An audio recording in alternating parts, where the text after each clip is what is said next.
Good morning friends. आप सभी को हमारा प्यारा सा नमस्कार। आज की इस वीडियो में पीएचडी स्कॉलरशिप या फेलोशिप जो भी आप कर सकते हैं उसके बारे में बात करनी है। अगर आप पीएचडी करना चाहते हैं तो आप सबके दिमाग में एक बात तो पहले ही आ जाती है कि पीएचडी के दौरान हमें क्या स्कॉलरशिप, फेलोशिप या फिर कोई फाइनेंशियल असिस्टेंटशिप या फिर सपोर्ट क्या मिलेगा। क्योंकि अगर आप ऐसे ही पीएचडी करते हैं तो पीएचडी करने वाले जाहिर सी बात है कि सब जो है फाइनेंशियली मजबूत नहीं हो सकते। और अगर आप बिना किसी सपोर्ट्स के, फाइनेंशियल सपोर्ट के पीएचडी करते हैं तो आपका अच्छा खासा पर सेमेस्टर 40 से 50 हज़ार या फिर 30 से 35 हज़ार रुपये लग सकता है। मानते हैं कि कुछ इंस्टीट्यूट हैं, कुछ अपने यहाँ यूनिवर्सिटीज़ हैं जो कि और सस्ते में कराएंगी, बट फिर भी आपका कोर्स वर्क खर्चा वगैरह, कोर्स वर्क का फॉर्म ही भाई साहब 2500 रुपये का होता है। आप एप्लीकेशन करेंगे तो कुछ भी हो, पीएचडी में फीस ना मानो, फिर भी आपके कोर्स वर्क, रिसर्च के दौरान जो खर्चा आता है आप उसको उठाने में सक्षम नहीं हो पाते हैं। अगर आप पूरी पीएचडी कंप्लीट करना चाहेंगे तो आपका पूरा बजट, यहाँ तक कि घर तक का बजट हो सकता है खस्ते में पड़ जाए। तो यहाँ पे बात करनी है कि पीएचडी फेलोशिप आप कहाँ कहाँ से, इंडिया में किस तरह से प्राप्त कर सकते हैं। स्कॉलरशिप बहुत ज़रूरी होता है। कुछ लोग स्कॉलरशिप कहते हैं, कुछ लोग फेलोशिप कहते हैं। एक चीज़ तो है, इंडिया में फेलोशिप अच्छी खासी मिल जाती है और हर एक फेलोशिप का अपना अपना प्रोविज़न है, अपना अपना प्रावधान है और अपनी अपनी एलिजिबिलिटी क्राइटेरिया है। कुछ लोग अच्छे नंबर वालों को देते हैं तो कुछ फेलोशिप तो सबको मिलती है। लेकिन एक कॉमन क्राइटेरिया आपको बता दें तो फेलोशिप सभी को कुछ ना कुछ मिलती ज़रूर है। हालांकि उसके बारे में आपको पता होना चाहिए। कुछ यूनिवर्सिटियां हैं, जैसे आप अच्छी जगह से करेंगे तो सबको मिलेगी। हाँ, तो यूजीसी से अप्रूव्ड जो यूनिवर्सिटियां होती हैं वहाँ पे सबको फेलोशिप मिलना तय होता है। तो दोस्तों, इस वीडियो में हम सारी बात करेंगे और आपको लिस्ट दिखाएंगे कि किस किस फेलोशिप में आप आवेदन कर सकते हैं और कुछ खास फेलोशिप के बारे में आपको बताएंगे भी। तो अच्छी खासी फेलोशिप उठाने के लिए आपको ये वीडियो इन तक देखनी होगी।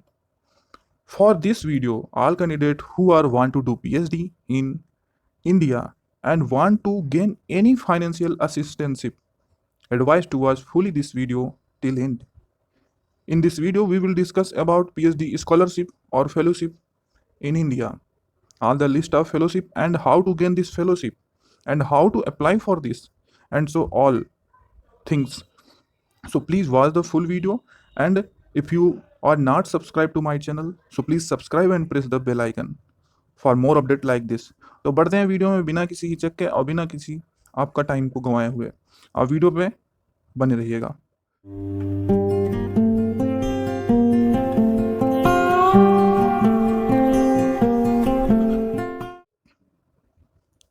यहाँ पे हम आ चुके हैं PhD fellowship scholarship in India. तो यहाँ पे सौजन्य आपको बता दें कि लीवरेज ईडीयू से कुछ इन्फॉर्मेशन कलेक्ट करके लाई गई हैं, तो आप वहाँ से भी जाके देख सकते हैं। मैं ऐसा इसलिए आपको बता दे रहा हूँ कि बाद में कोई ना कहे कि सर आपने कॉपी किया। तो प्रधानमंत्री रिसर्च फेलोशिप सबसे पहले फेलोशिप होती है। यहाँ पे अच्छी खासी फेलोशिप मिलती है और किन किन लोगों को मिलती है वो देख लेते हैं। इस स्कॉलरशिप को राज्य सरकार के मानव संसाधन मंत्रालय विकास द्वारा पीएचडी के मेधावी छात्रों को वित्तीय सहायता प्रदान करने के लिए लॉन्च किया गया है। इस स्कॉलरशिप का शुमार भारत की सबसे मानी जानी स्कॉलरशिप में होता है, जिसको हम पीएमआरएफ रिसर्च फेलोशिप कहते हैं। मतलब प्रधानमंत्री research fellowship, prime minister research fellowship, इसको पीएमआरएफ कहते हैं, ठीक है। जिसका फायदा आईआईएससी और आईआईटी के छात्र उठा सकते हैं। इस योजना के तहत रिसर्च स्कॉलर्स को पहले वर्ष में 70,000 की मासिक रकम दी जाती है। आगे चलकर चौथे और पांचवें वर्ष में इस स्कॉलरशिप की राशि को बढ़ाकर 80,000 प्रति माह कर दिया जाता है। ये प्रति माह की बात कर रहे हैं, ध्यान रखिएगा। ऐसे स्कॉलरशिप प्रोग्राम को हर साल आयोजित किया जाता है, जिसके लिए भारत की किसी भी मान्यता प्राप्त यूनिवर्सिटी के स्कॉलर ऑफिशियल वेबसाइट पर अप्लाई कर सकते हैं। लास्ट में एप्लीकेशन की कैसे आप करें उसके कुछ प्रोसेस में बताऊंगा, बने रहिए वीडियो में।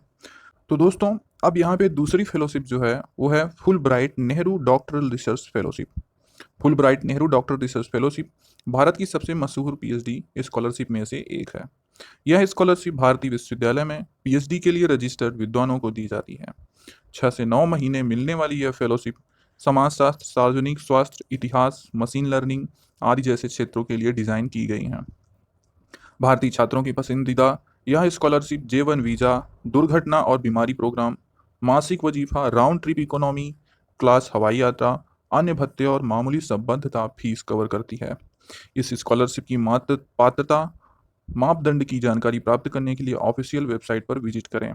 ठीक है, आप इसी नाम से भी ऑफिशियल वेबसाइट पे जा सकते हैं।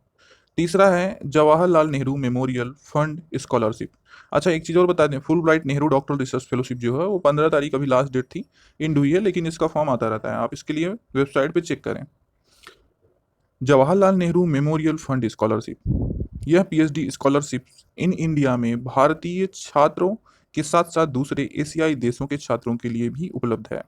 इस स्कॉलरशिप द्वारा चुने गए उम्मीदवारों को हर महीने 18,000 मूल्य की ट्यूशन फीस के साथ साथ 15,000 की पुस्तकों, स्टेशनरी सहित रख रखाव शुल्क भी मिलता है।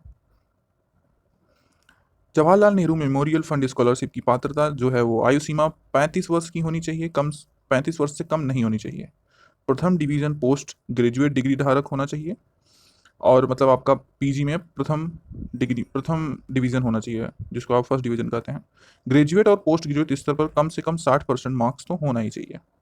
भारत की किसी मान्यता प्राप्त यूनिवर्सिटी में पीएचडी प्रोग्राम के लिए आवेदन करना आवश्यक है, मतलब पीएचडी के दौरान ही मिलेगी, फुल टाइम पीएचडी प्रोग्राम के लिए मिलेगी, पार्ट टाइम के लिए नहीं। Physical research laboratory junior research fellowship, मतलब ये भी फेलोशिप है, ये हमारी चौथी फेलोशिप है।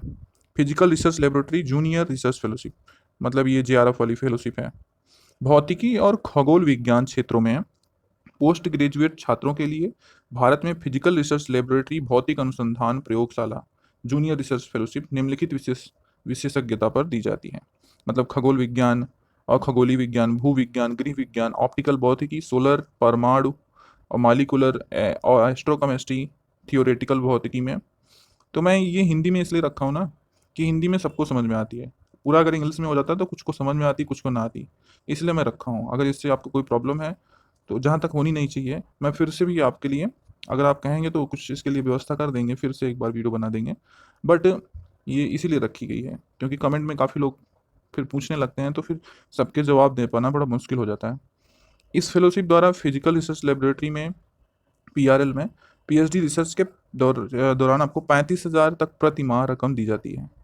इसकी मानदंड जो है पात्रता का, नागरिक, भारतीय नागरिक होना चाहिए जिसकी आयु 28 वर्ष से कम हो। ठीक है, 28 वर्ष से ज़्यादा ना होनी चाहिए। उम्मीदवार के पास बैचलर ऑफ साइंस की डिग्री और bachelor of science, bachelor of engineering के साथ साथ master of science, master of engineering की डिग्री होनी चाहिए। ये जो स्लैश लगा है इसका मतलब और होता है। फर्स्ट डिवीजन यानी 60% या समकक्ष ग्रेजुएट और पोस्ट ग्रेजुएट डिग्री होनी चाहिए, मतलब फर्स्ट डिवीजन में आपका ग्रेजुएट और पोस्ट ग्रेजुएट होना जरूरी है। गेट CSIR नेट या joint entrance screening test qualify करना जरूरी है। ठीक है, तो ये मिलेगा आपको। Google PhD fellowship India program, अब ये पीएचडी फेलोशिप गूगल के द्वारा भी मिलती है, उसको भी देख लीजिए। ये 5वीं फेलोशिप हमारी है। यह फेलोशिप प्रोग्राम गूगल द्वारा कंप्यूटर साइंस या संबंधित विशेषज्ञता में पीएचडी विद्वानों को दी जाती है। Google PhD fellowship India program से छात्रों को मासिक फेलोशिप राशि के साथ गूगल पर इंटर्नशिप ऑफर भी दिया जाता है। इसके अलावा इस फेलोशिप द्वारा आकस्मिक खर्च भी कवर होते हैं। Google PhD fellowship India program के लिए ये आवश्यकताएं हैं, कौन कौन से? उम्मीदवार का भारत की किसी मान्यता प्राप्त यूनिवर्सिटी में पीएचडी प्रोग्राम में दाखिला लेना जरूरी है। भारत की किसी यूनिवर्सिटी से बैचलर या मास्टर की डिग्री होना जरूरी है। भारत की किसी मान्यता प्राप्त संगठन में वर्किंग प्रोफेशनल होना जरूरी है। तो ये जो फेलोशिप जितनी भी बताई जा रही हैं, इसके लिए आपको पीएचडी के दौरान ही मिलेगी, तो इनरोल होना पीएचडी में जरूरी होगा। इनरोल होने के बाद अगर आपने ये सब क्वालिफाई किया है, आपने इसको गेन किया है, तो फिर आपको थोड़ा सा डॉक्यूमेंट्री सबमिशन वगैरह का प्रोसीजर होता है, वो करने के बाद आपको अवार्ड हो जाएगी। अब यहाँ पे ICHR जूनियर रिसर्च फेलोशिप है। ये जो है Indian council of history research है। इसमें जो है इतिहास में रुचि रखने वाले उम्मीदवारों के लिए सुनहरा मौका होता है, और स्कॉलरशिप को खासतौर पर इतिहास में पीएचडी के ख्वाहिशमंद छात्रों के लिए भारतीय ऐतिहासिक अनुसंधान परिषद, Indian council of historical research द्वारा डिजाइन किया गया है। इस फेलोशिप में 17,000 तक मासिक वजीफा, और साथ ही वजीफा मतलब स्कॉलरशिप, ठीक है, कुछ ज़्यादा हिंदी हो गया है।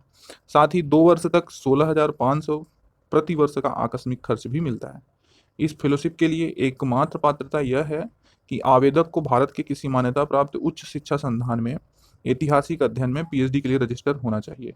ठीक है, उसके बाद हमारा आता है सातवां, ICSSR doctoral research fellowship. Bharat सरकार MHRD के council of social science research द्वारा PhD विद्वानों को सामाजिक विज्ञान में डॉक्टर फेलोशिप दी जाती है। इस स्कॉलरशिप के लिए विद्वानों को UGC द्वारा मानना की गई यूनिवर्सिटी में, मान्यता प्राप्त यूनिवर्सिटी में रजिस्टर होना जरूरी है। यदि आप PhD स्कॉलरशिप तलाश कर रहे हैं तो यह आपके लिए बहुत ही अच्छा अवसर है। इससे आपको 2 साल तक 20,000 प्रति माह राशि प्रदान की जाती है।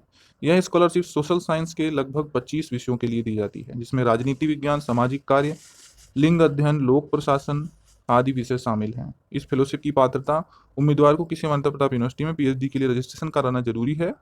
2019-20 सेशन के आवेदन की प्रक्रिया तो बंद हो चुकी है, लेकिन 21-22 में आप इसका लाभ उठा सकते हैं। अभी जो है ये शुरू होने वाली है। मौलाना आज़ाद राष्ट्रीय फेलोशिप, ये 8वीं है। यह फेलोशिप भारत सरकार के अल्पसंख्यक मंत्रालय द्वारा प्रदान की जाती है।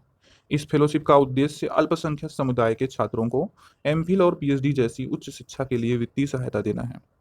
मौलाना आज़ाद नेशनल फेलोशिप को फ़ायदा उठाने के लिए आपको देश की किसी यूनिवर्सिटी में मान्यता प्राप्त UGC से जो हो, उस यूनिवर्सिटी में एडमिशन लेना जरूरी है। ज़्यादातर लोग इस फेलोशिप के बारे में नहीं जानते।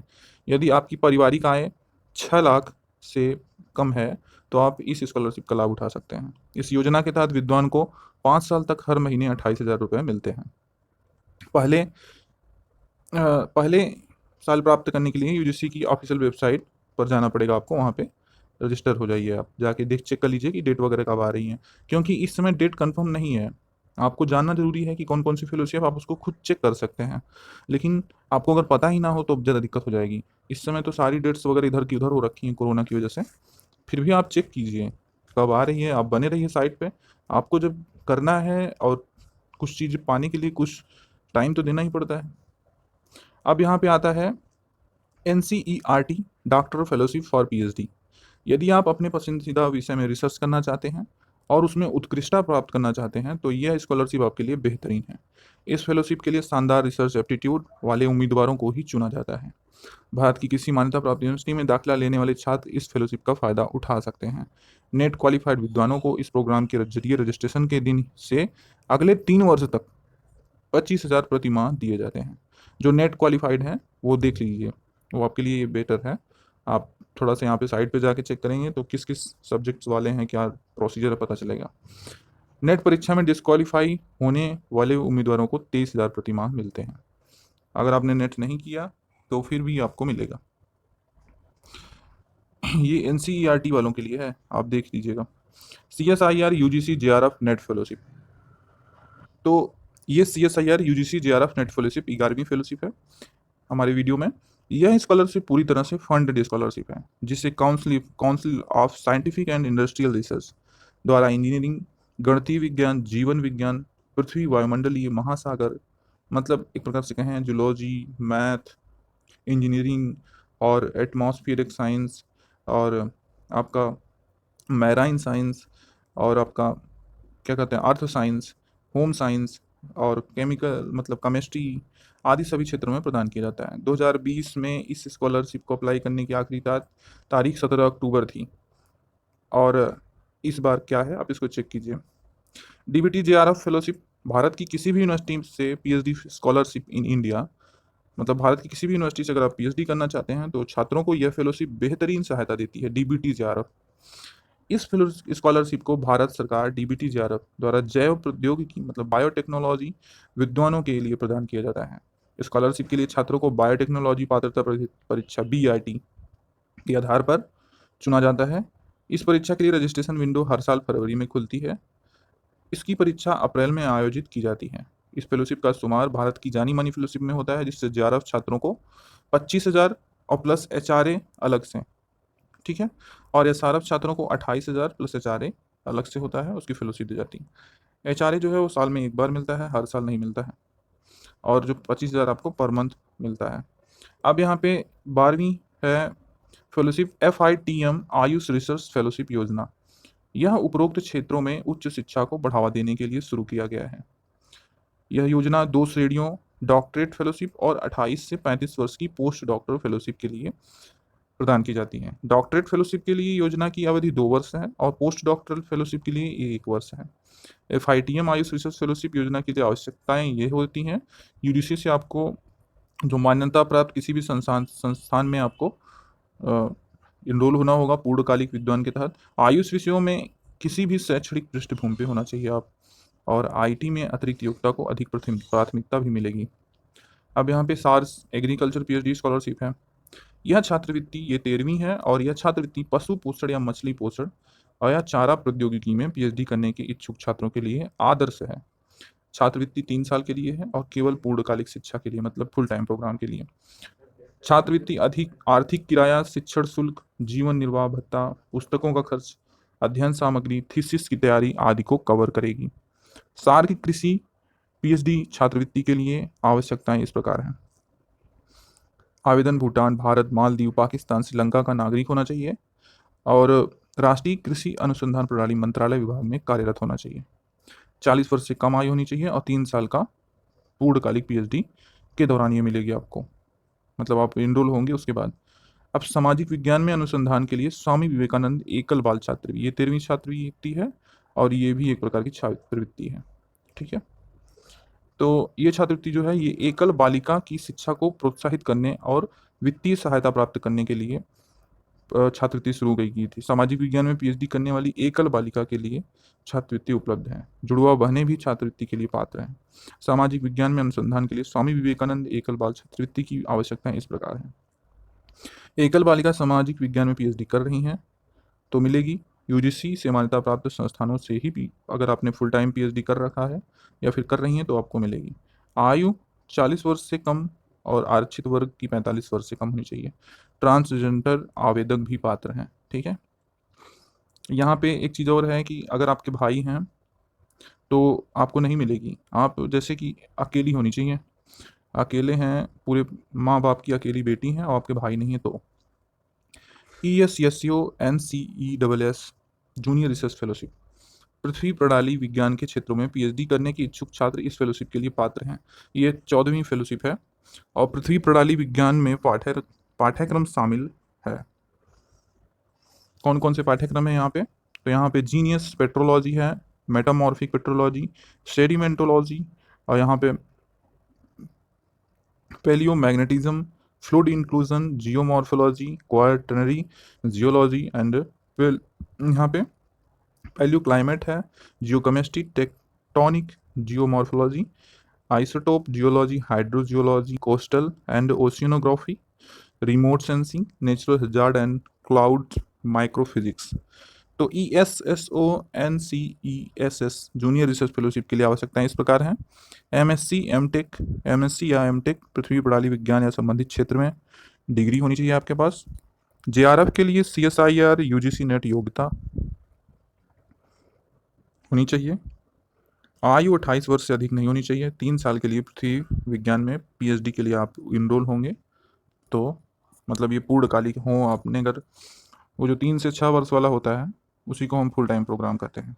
ठीक है, तो पीएचडी वैसे 3 से 6 साल फुल टाइम यही मानी ही जाती है और इसी में आप करें तो आप के लिए बेटर है। अब भारत में पीएचडी स्कॉलरशिप इन इंडिया, आपको बता दें कि पीएचडी के आवेदन की पूरी प्रक्रिया में कुछ खास नहीं है। इसके लिए आपको पहले आपको वेबसाइट पे जाना होगा रिलेटेड, और वहाँ पे या फिर आप यूजीसी स्कॉलरशिप वेबसाइट से आवेदन कर सकते हैं। यूजीसी पे जाएंगे तो वहाँ से आपको ये सब फेलोशिप की लिस्ट मिलेंगी, आप वहाँ से डायरेक्ट आवेदन कर सकते हैं या फिर आप ऑफिशियल साइट पे जाइए सबके अलग अलग, और छात्रवृत्ति योजना पे वहाँ पे जाके आप क्लिक करेंगे और मानदंड की सबसे पहले आप जाँच कीजिए कि क्या क्या पात्रता है और फिर आवश्यक दस्तावेजों के साथ आवेदन पत्र जमा करें। कहीं कहीं थीसिस या शोध प्रस्ताव जो होता है उसको भी मांगते हैं तो वो आपको जमा करना होगा। कुछ छात्रवृत्ति योजनाएं आवेदकों को व्यक्तिगत साक्षात्कार के दौर पे, मतलब जैसे इंटरव्यू के तहत दी जाती हैं, तो उसके लिए बुलाया जाएगा आपको। अनुदान के लिए चुने गए आवेदकों से संपर्क किया जाएगा, मतलब जो फेलोशिप के लिए अगर आप चुने जाएंगे तो आपको आपसे संपर्क किया जाएगा। उसके बाद आपको कहीं कहीं 2 साल, कहीं 1 साल, लगभग 2 साल का टाइम दिया जाता है कि 2 साल के अंदर अंदर आप पीएचडी में कहीं आप यूनिवर्सिटी में इनरोल हो जाइए। और जब आप इनरोल होते हैं तो यूनिवर्सिटी के द्वारा आपको या फिर आपके द्वारा पूरे डॉक्यूमेंट्स आपको सबमिट करने होते हैं, फिर आपकी फेलोशिप अवार्ड हो जाती है। बट अगर आपने लेट कर दिया तो ये आप रद्द हो सकती है। जो नेट होता है वो तो आजीवन होता है, बट जेआरएफ की जो प्रोग्रेस है वो प्रोसेस है वो 2 साल तक होती है। 2 साल में आपको पीएचडी में एडमिशन लेना अनिवार्य होता है। अब ये रद्द कैसी होती है, कभी कभी पीएचडी स्कॉलरशिप रद्द हो जाती है, तो इसके लिए प्रतिभा और बेहतर प्रदर्शन की क्षमता वाले उत्कृष्ट शैक्षणिक पृष्ठभूमि वाले छात्रों को छात्रवृत्ति प्रदान की जाती है। कभी कभी छात्रवृत्ति अनुदान जो प्रदान किया गया है या स्वीकृत किया गया है कुछ मामलों में आधिकारिक प्राधिकरण द्वारा रद्द किया जा सकता है। यदि कोई आवेदक अच्छा प्रदर्शन करने में असमर्थ है, मतलब कोर्स वर्क उसका और अनुशासन वगैरह अगर गलत है, या एमफिल या पीएचडी के किसी विषय में फेल हो जाता है, तो पुरस्कार रद्द किया जा सकता है। अगर आप फेल हो जाते हैं किसी सेमेस्टर या सेकंड सेमेस्टर जो भी सेमेस्टर हो, तो ये रद्द हो सकता है। यदि कोई आवेदक किसी भी स्थिति में अपात्र पाया जाता है तो उसकी छात्रवृत्ति रद्द कर दी जाएगी। अंत में छात्रवृत्ति केवल एकेडमिक अंकों के आधार पर प्रदान की जाएगी। यह महत्वपूर्ण है कि आवेदक अच्छे चरित्र और आदर्श व्यवहार को धारण करें। पहली बात तो जहाँ आप पीएचडी कर रहे हैं, आपके जो प्रोफेसर हैं, आप उनको पूर्णतः सम्मान दें, आप उनकी निगाह में अच्छे बने रहें। वही आपको आपके लिए करता धरता है। वो जो लिख के दे देंगे वही होगा। अगर वो चाहेंगे तो आप पीएचडी कहीं 6 साल में भी नहीं कर पाएंगे। अगर वो चाह लेंगे तो आपकी पीएचडी 3 से 4 साल में कंप्लीट हो सकती है। वो चाहेंगे तो आपको स्कॉलरशिप, उनके चाहने से स्कॉलरशिप तो नहीं मिलेगी, लेकिन अगर वो चाह लेंगे तो आपकी स्कॉलरशिप रद्द हो सकती है। ठीक है, तो आप इसको ध्यान में रखें। स्कॉलरशिप तो आपसे आपके योग्यता पे मिलेगी, लेकिन अगर वो चाह लिए तो आपकी स्कॉलरशिप रद्द हो सकती है। तो आप कैसे भी करें क्या ना करें वो आपके ऊपर डिपेंड करता है। लेकिन अपने प्रोफेसर के अंडर, जिसके अंडर में आप करेंगे, आपका जो सुपरवाइजर होगा, उससे कभी भी बदसलूकी ना होने पाए। ठीक है, जानकारी आपको अच्छी लग रही हो तो प्लीज़ सब्सक्राइब जरूर कर लीजिएगा, भूलिएगा मत। पीएचडी स्कॉलरशिप्स इन इंडिया की सामान्य राशि क्या होती है, मतलब मैंने पहले ही बता दिया था कि सामान्य राशि आपको 10 से 25 हज़ार के अंदर मिलती है।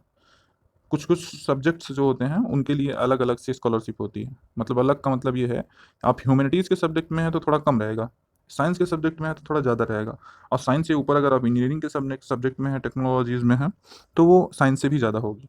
मान लीजिए एक टाइम आपको बताते हैं कि आपका 5 हज़ार स्कॉलरशिप मान लीजिए ह्यूमैनिटीज़ के सब्जेक्ट में है। ठीक है, ह्यूमैनिटीज़ का मतलब यहाँ पे मानवता, मानवता की पढ़ाई होती है। तो इसमें बहुत सारे सब्जेक्ट आते हैं। तो ह्यूमैनिटीज़ में 5 हज़ार मान लीजिए है, साइंस में आपकी 8 हज़ार रहेगी, और इंजीनियरिंग में आपकी 10 हज़ार। ठीक है, तो ये होती है प्रोसेस। उम्मीद है पूरी जानकारी आपको अच्छी लगी होगी। अच्छा, क्वेश्चन होते हैं कि क्या पीएचडी के लिए नेट ज़रूरी है? तो दोस्तों, पीएचडी के लिए नेट ज़रूरी नहीं है। ठीक है, लेकिन अगर आप नेट से पीएचडी करेंगे तो वो ज़्यादा बेटर होता है। ठीक है, आपको कुछ ना कुछ एवरेज मिलेगा। कुछ कुछ यूनिवर्सिटियाँ हैं और कुछ कुछ जो ऐसे भी कराती हैं बिना नेट जेआरएफ के। कुछ कुछ हैं जो कि नेट जेआरएफ से ही कराती हैं, और कुछ कुछ हैं जो नेट जेआरएफ वालों को वरीयता देती हैं। तो पूरा पूरा कहने का मतलब ये है कि ज़रूरी नहीं है कि आपका नेट होना चाहिए। पीएचडी के लिए मेन ये योग्यता है कि आप पीजी में 55% से ऊपर मार्क स्कोर करें, हो सके तो 60% से ऊपर रहें।